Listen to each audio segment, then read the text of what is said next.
Avvalambor o'yin haqidagi fikringiz. Assalomu alaykum. Birinchidan Lokomotiv komandasini g'alaba bilan tabriklayman. O'yinga kelsak, men o'ylayman, teng o'yin bo'ldi boshdan. Bizlardan momentlar bo'ldi boshda ko'rgan bo'lsangiz. Ana shu bir xato защитникdan gol urib ketdi. Men o'ylayman, bugun kim birinchi gol ursa shu komanda yutardi.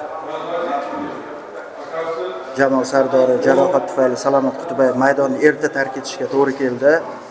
Bu ham qanchalik ta'sir qildi deb o'ylaysiz? Endi aytadi-yu, erta zamana baribir ta'sir qildi. Endi baribir bizlarning liderimiz Salomat kutmadik. Endi bu o'yin Salomat chiqqandan keyin ham momentlar bo'ldi. Bu gol uradigan odam yo'q. Moment вроде создаём, но gol uramayapmiz. Bu yomon o'yin deb hisoblaysizmi jamoangizmi? Yo'q, yomon o'ynamadi. Особенно первый тайм men o'ylayman, qiziq o'yin bo'ldi. Yomon o'ynamadi komanda. Endi yana shu ошибка, epizodi решились.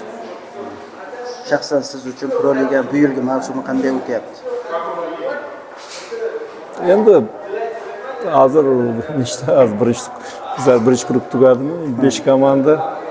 Endi pererv ko'pda, 10 kun, 11 kun endi qiyin bizlarga ham bolalarni formada ishlab turish qiyin bo'ladi.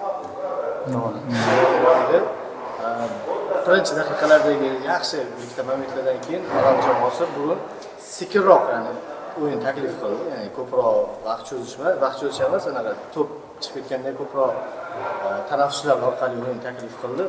Bu orqali siz ko'proq kutib raqib xatosini kutish orqali gol urishni rejalagami? Yo'q, unaqa o'yin yo'q. Biz atak o'yinchisiz uстановкаdan aytdim, pressing qiling boshdan. Shu ikki momentdan qanaqa nima situatsiyalardan keyin, именно pressingdan keyin sozdавать qildi komanda. Atak men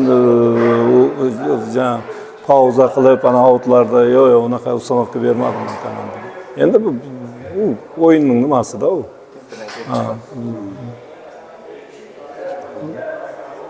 Ne'matullo aka, sizga rahmat va keyingi o'yinlarda omad tilab qolamiz. Rahmat.